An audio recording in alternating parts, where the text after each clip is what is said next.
Hey, this is William Floyd, bar none, and you're listening to Matt and Dexter Carter on The Grueling Truth.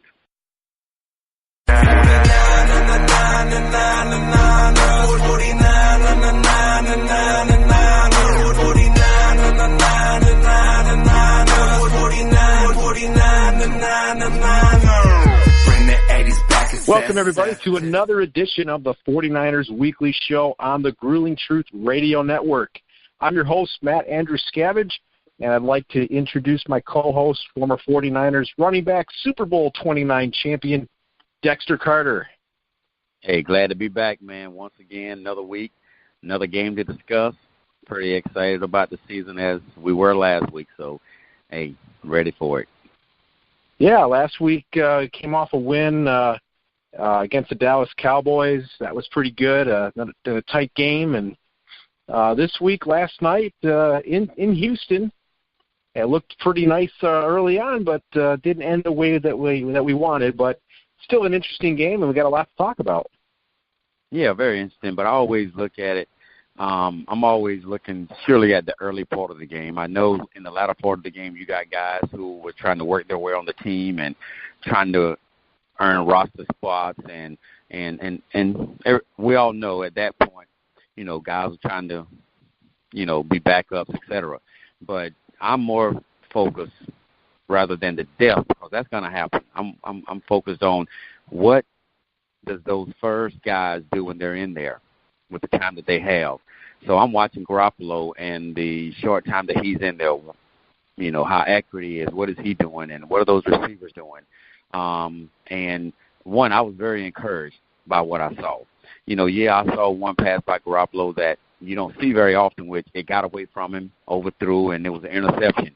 You know, so that made him look human, you know, but it didn't deter or minimize my faith or my confidence in how he's going to lead this team and his performance this year.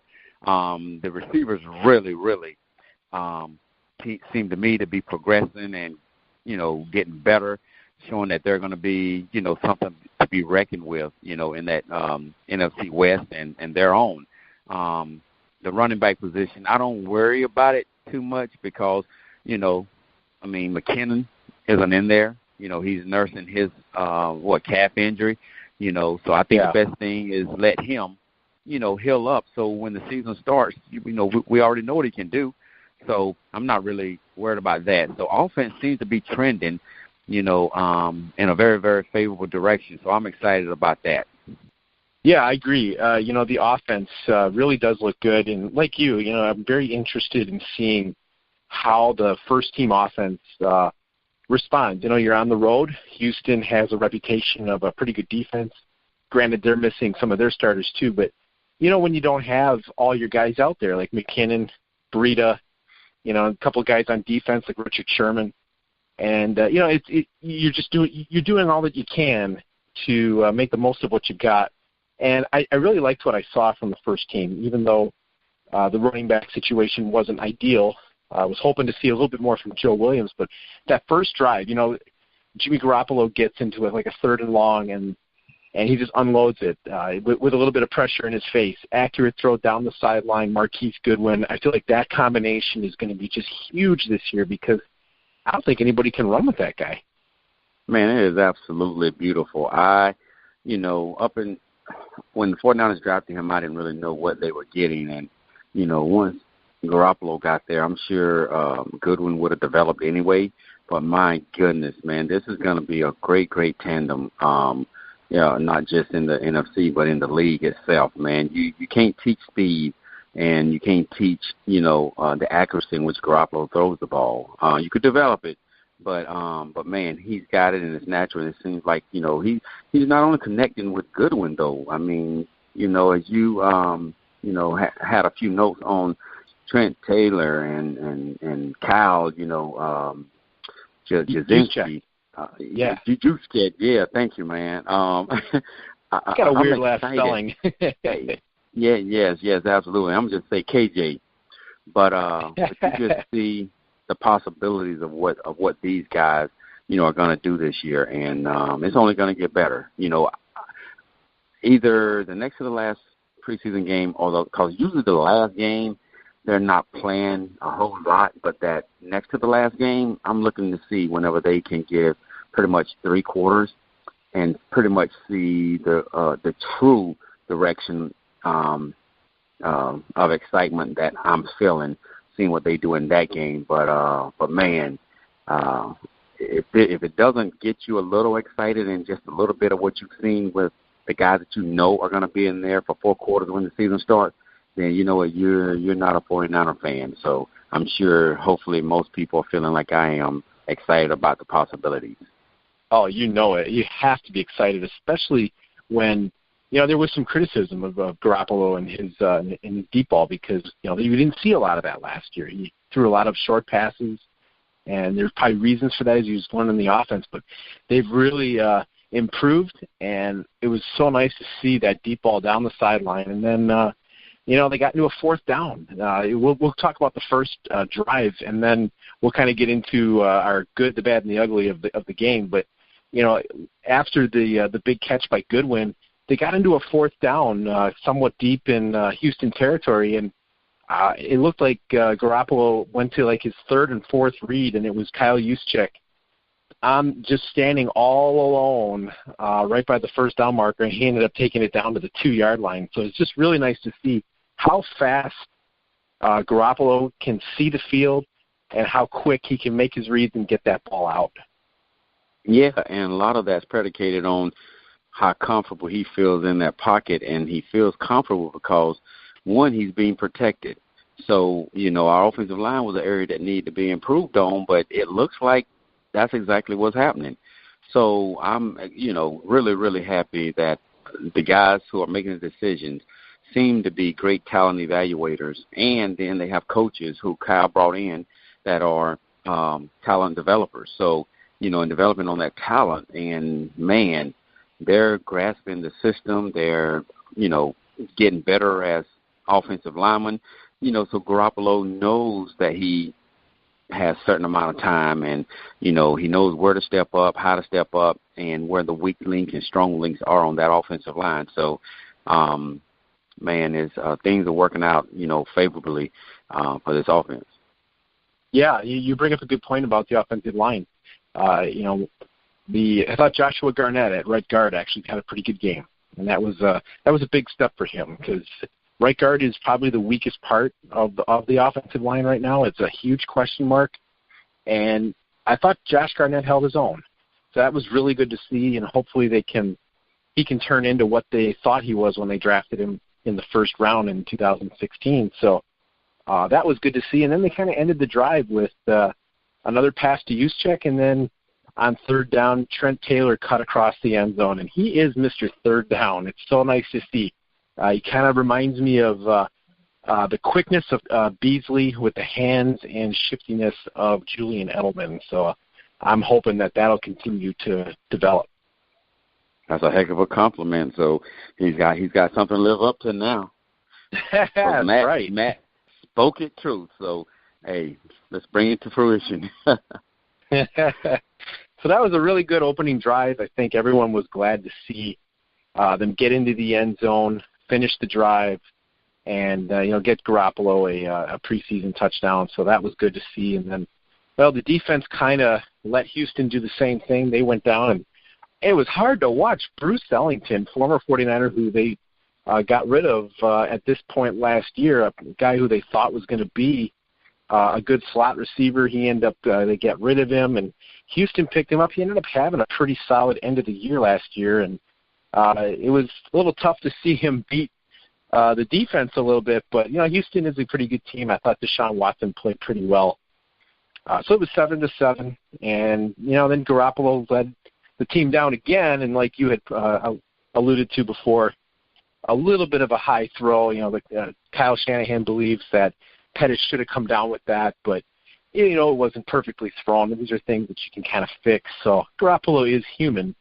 But, boy, you watch Dante Pettis, and as we were talking about these receivers, Dante Pettis, Kendrick Bourne, Trent Taylor, Pierre Garçon made a play, Goodwin. So many good receivers on this team. And then you got George Kittle, who's not out there when he comes back. Man, and you add in the running backs, and this offense feels pretty loaded. Yeah, the receiving core is definitely going to be a strength of this team. And when you think about the running backs, as you said, getting back into the fold, or our running game, developing into what we believe a Kyle Shanahan running back core will be in this offense, man, it's got to be one of the top offenses in the league. So I'm excited to see the numbers increase as the season goes on. So, again, 49er faithful, man, got something to be excited about. Oh, for sure. You talked about the numbers. So the good, Jimmy Garoppolo goes 10 of 12, 136 yards, gets a touchdown, does have the interception, a little bit of a blemish, but, whether or not whoever's fault it was, it happened. But all in all, very good day for Jimmy Garoppolo. It was just really nice to see him out there playing the way we all think he can play. So then you got the receivers, which we talked about. And then the other two guys I want to bring up on the defensive side of the ball for the good part of the game was rookie third-round pick, middle linebacker Fred Warner, who they're going to, or he could be weak side also. He was brought in primarily because of his coverage skills. The guy had, I think, 7 or 9 career interceptions, and the guy's good run stopper. I saw him make a few plays, getting into those gaps and shutting off the running game, and he also recovered a fumble. So that was good to see him play well in his debut. And then also defensive tackle Sheldon Day. They picked him off. He's kind of a cast-off from Jacksonville, and he looks like he's going to take over as the zero technique, the defensive tackle. So hopefully he'll continue to play well. But I thought those two guys stood out pretty well yesterday. Absolutely.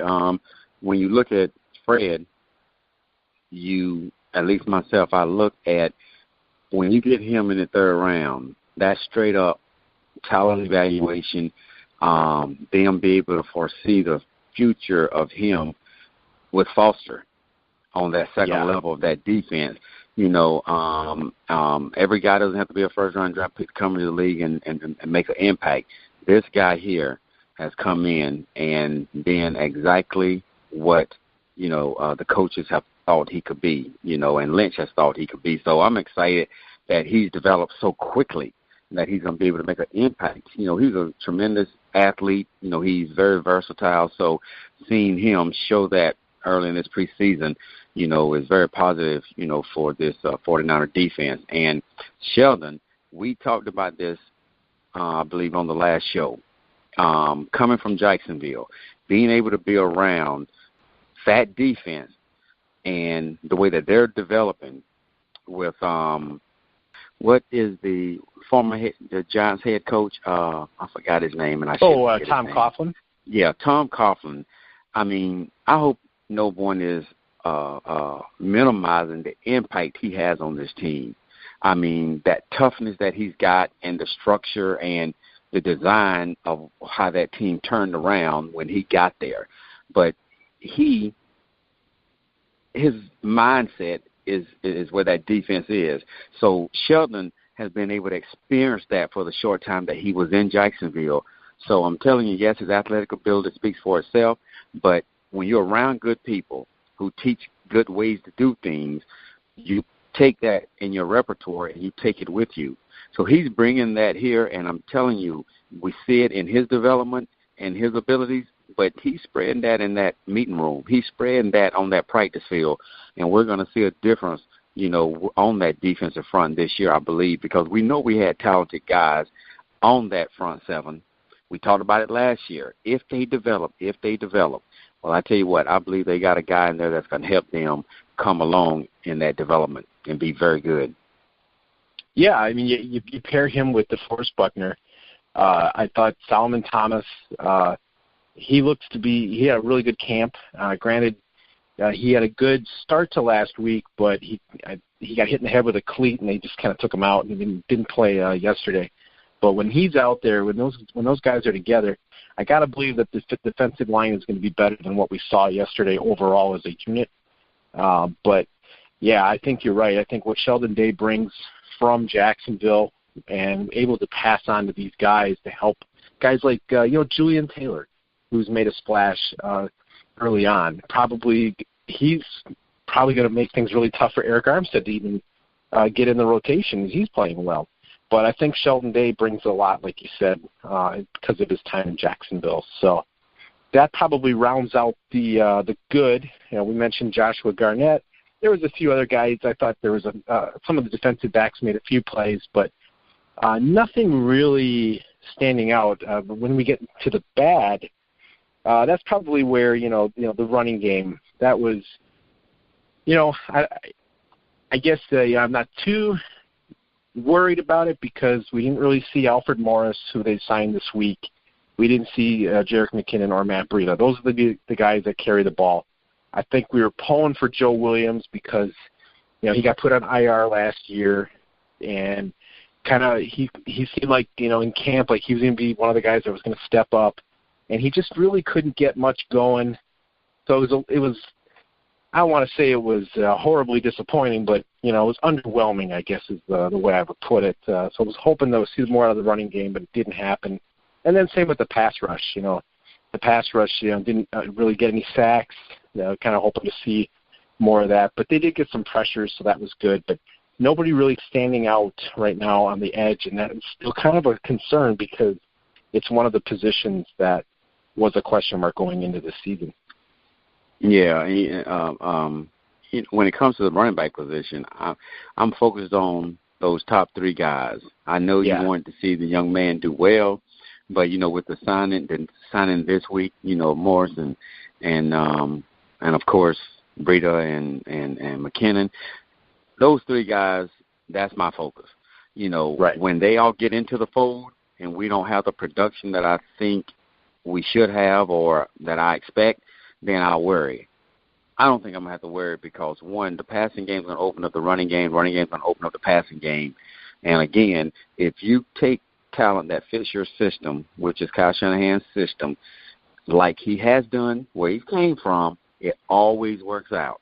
And I think he's got the right guys to fit into his pieces of the puzzle that when they all get in there and do their thing, the production is going to be off the charts. As long as, health, is across the board and everyone's in there, oh, man, the receiver's going to help the running backs, receivers, and Garoppolo's going to do his thing. So there's no need to panic right now. Right. Yeah, definitely true. There's definitely no cause for panic. I think I guess we'll see what happens in the rest of the preseason. Some of the depth, these guys still have a couple of weeks to show some stuff. So we'll just kind of keep an eye on things as that goes. Pass rush, would like to see a little bit more out of the pass rush. And then I think the guy who really defines the bad has to be Jimmie Ward. First-round pick, 2014. He was kind of a hybrid. They thought they could use him at safety, nickel, use him on the outside. He's been in and out of the lineup with injuries, which, that can happen. But when he is in there, he is repeatedly getting beat. Sammy Coates beat him like 3 times. Granted, I will say, got to say that Sammy Coates pushed off, I think, at least once, and it wasn't called. But it just always seems like Jimmie Ward is out of position, or he's getting beat like last week, and he's just not able to do anything to elevate his spot on the depth chart. So I guess we'll just see what happens there. Yeah, he's just a continuous development in the process because as we continue to see him play, the productivity isn't there. It's obvious. Time is obviously running out. If he's not in those first 1 or 2, groups on the field, he's in trouble to even make the team. But I think they're going to be all right without him. You would like to see him do well so he can have can validate his draft position and the ability that, the decision makers had in him. But at the end of the day, if this preseason continues the way it has, you can't come back after every game and see the results and say there's still a chance. Right. That can happen when you're a first-round draft pick. They ain't getting rid of you. Just being honest, No matter how bad you play, they're going to stick with you and let you work through your issues. But what is it, year 3? This is going to be 14, 15. This is like year 5. 5? Well, hey, that's even worse. Year 5 shouldn't be having these issues. Shouldn't be having them. So this could be, the end of the road for him. Yeah, at least with I the got 49ers. a feeling. Right, I got a feeling they're going to try to move him, try to trade him, get something for him. We're going to see trades around the league probably starting next week, as we always do. So maybe they'll get like a late round draft pick for him or something like that. So we'll see what happens there. But the other thing I would probably say was ugly was a lot of young guys had a chance to make some splash plays. I saw at least 3 dropped interceptions. And it was a bummer because, these young guys who were lower round draft picks and having a chance to really make a statement, because that'll stand out right on that box score. They did make a couple of pass breakups, but a couple of them were right in their hands and they dropped them. So I felt kind of bad for them. You want to, when you get opportunities like that, you want to see them make the play, and it just further validate their development and their improvement and growth on the depth chart. Yeah, those are those moments that, when you are at the odds of making a team, every opportunity has to be taken advantage of. I look at it like a DB or receiver. The ball's in the air. Who's going to high point it? Who's going to go get it? Who's going to make it happen? And, every time these guys are in that situation, they have to make a play. They have to make enough of those plays to catch the eye, the consistent eye, of the coaches. And when it doesn't happen, it's only a matter of time, that the natural process occurs. There's a cut down after every week, and we know that's the process of the National Football League. So, you try to audition while you're on the field, not just for the team you're with, but the team that, that's looking at you on film, and other teams. And when it doesn't happen, then, you're going to get released and hopefully, get another opportunity to try to make their dreams come true.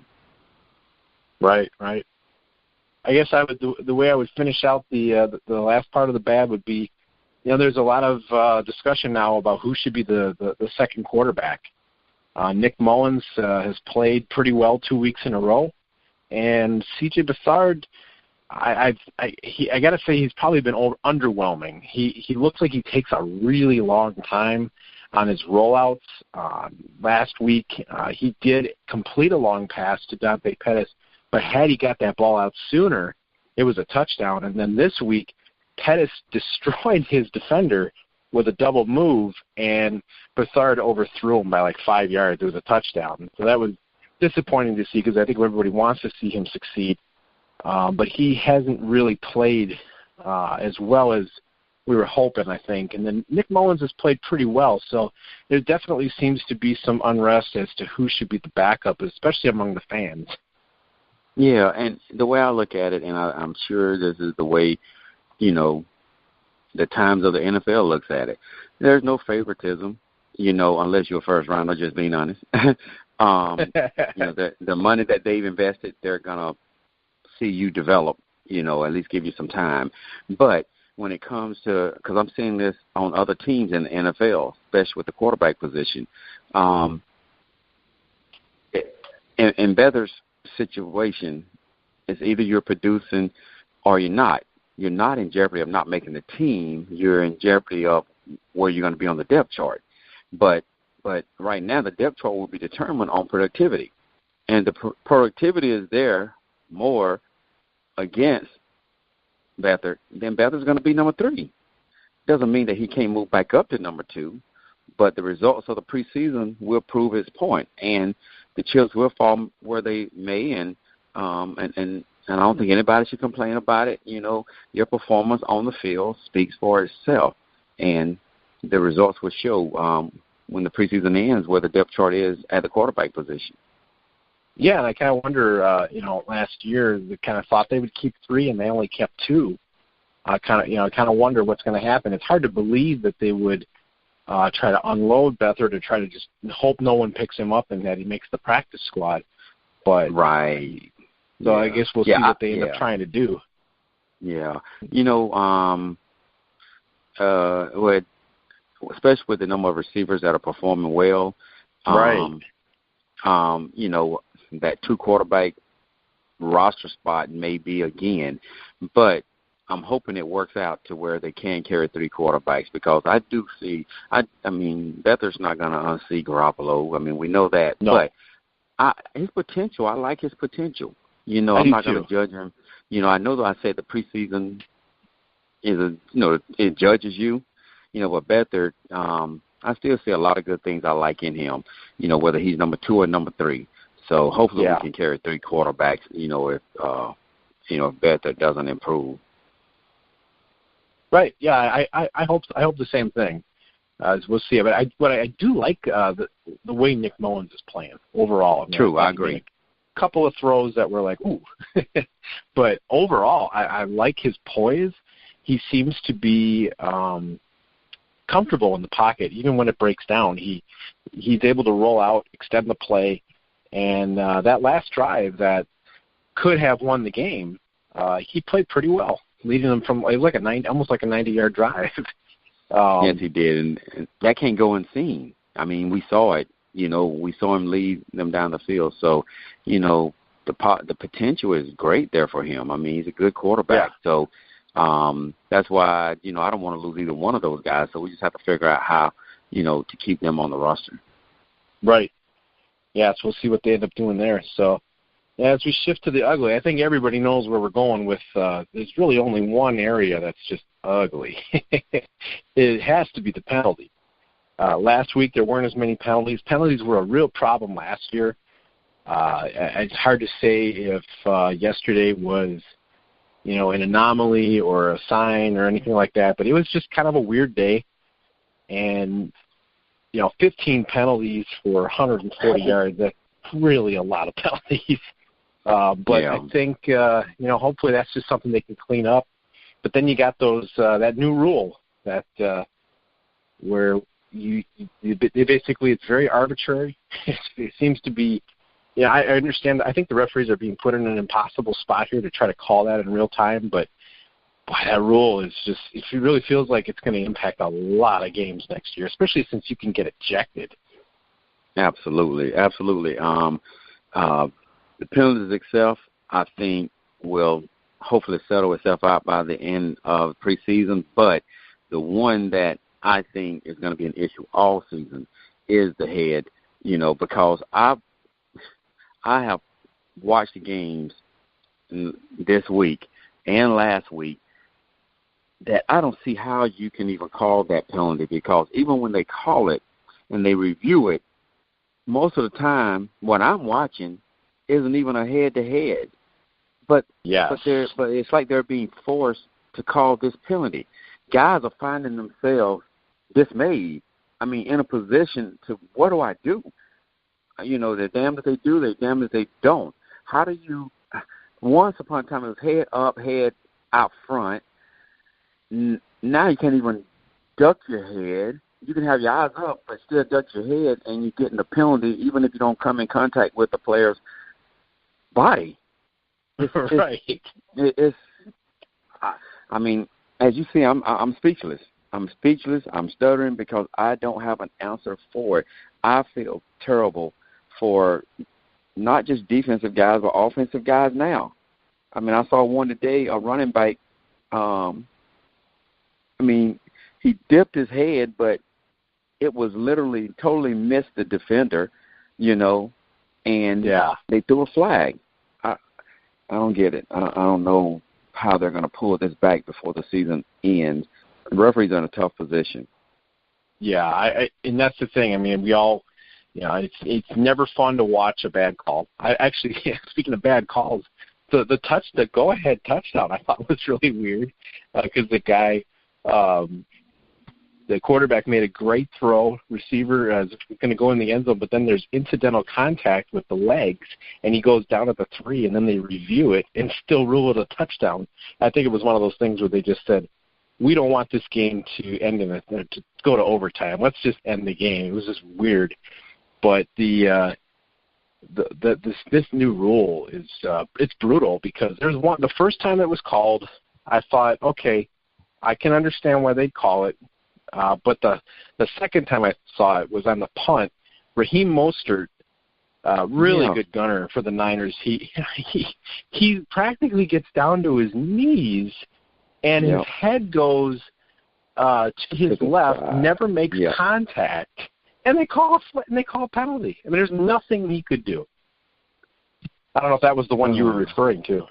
Yeah. You're right. It wasn't even shows on a replay, review, and didn't overrule it. That's I don't know, man. I don't know what they're gonna do with this rule, but they got to figure out something before the season starts.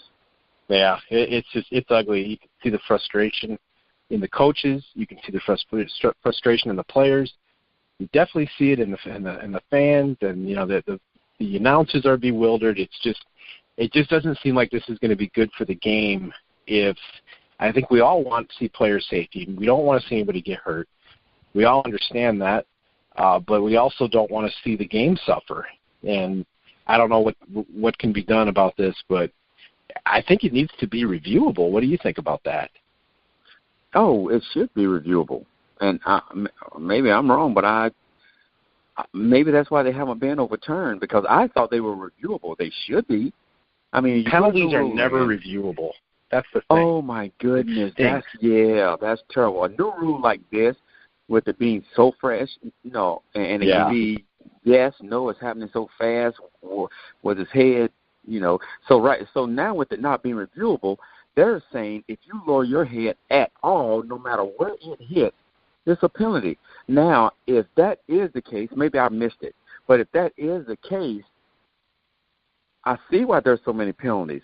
They need to go back and relook at the lowering of the head. Yeah. Because that's wrong. Everybody has a natural instinct that when I'm coming engaged with somebody, I'm naturally going to lower my head. Now, you're protecting yourself. You want to have your head up. Hopefully your eyes are up, but you got to lower your head. It's a natural instinct. I mean, that has to be looked at, and they need to make an executive decision and relook at that before the preseason ends. I think you're right.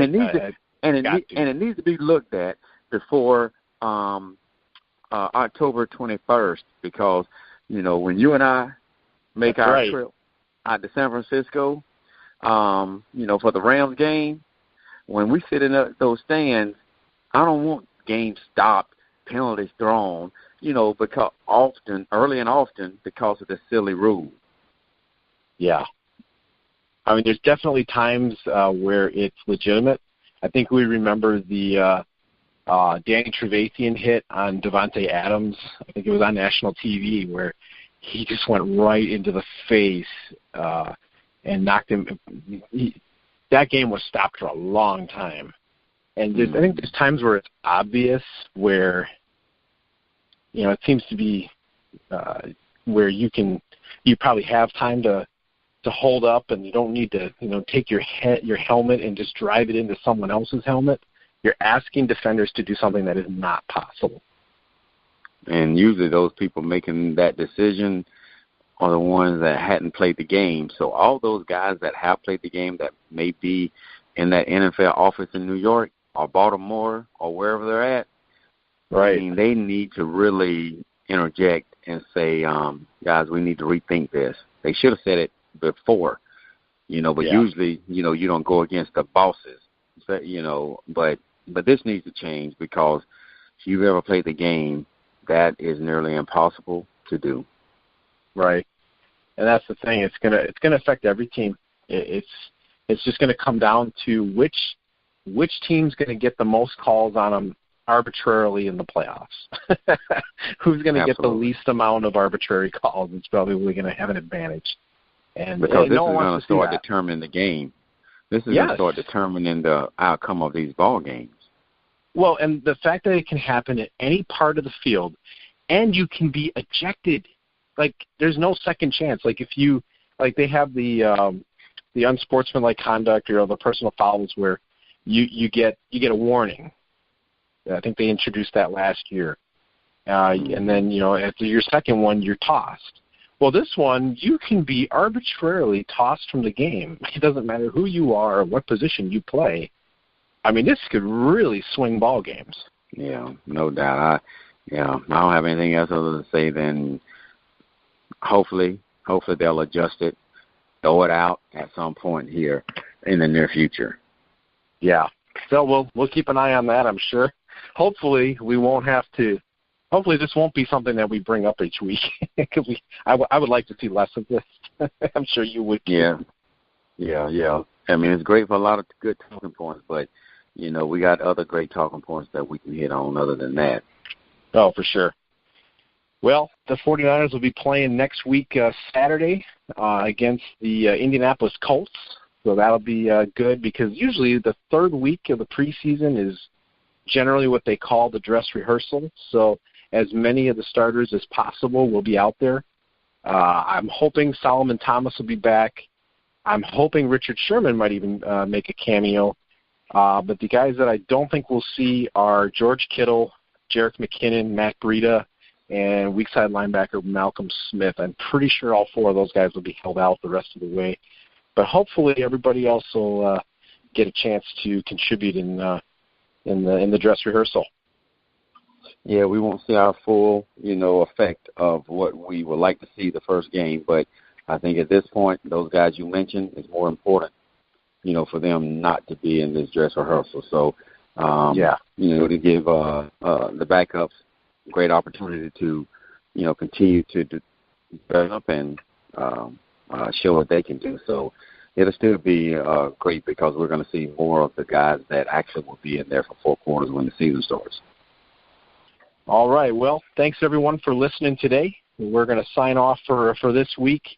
Interesting game against the Houston Texans, but now we're moving on to the Indianapolis Colts.